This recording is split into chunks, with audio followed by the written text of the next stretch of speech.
There's a bill in the Pennsylvania State Senate which could change the state's electoral vote system, possibly even impacting the presidential elections. That's right, and while the main battle is happening in Harrisburg, it is catching the attention of our lawmakers on Capitol Hill. WENY Washington correspondent Ted Fioraliso has the story.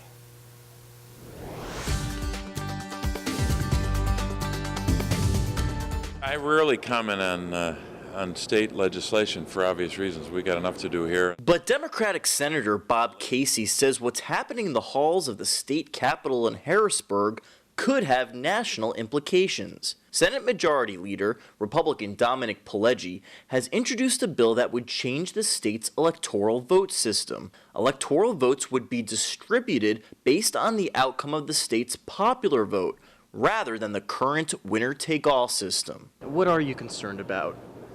Well, principally that it would undermine a system that's worked well in our state and across the country for a long, long time. On Election Day in a presidential race, Pennsylvania speaks with one voice. Democrats are so angry with this proposal, they've enlisted the help of former Democratic Governor Ed Rendell, who voiced a robocall that started going out this week to help rouse some public opposition. They're trying to change the rules to rig the game for the Republicans because they lost fair and square in 2012. But ask Republican Congressman Glenn Thompson if the bill is an attempt at gerrymandering, and he'll say, I think it's gerrymandered right now, winner take all. Winner take all actually is pretty insulting to the whole principle of one person, one vote. Even though Pennsylvania has gone blue in every presidential election since 1992, the popular vote has been pretty close. In the last election, President Obama carried the state by just 5 percentage points in the popular vote.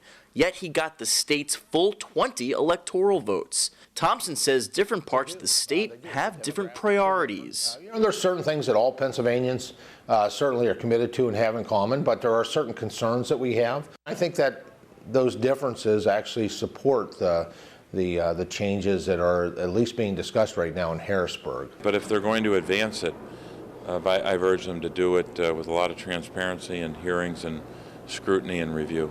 In Washington, I'm Ted Fioraliso.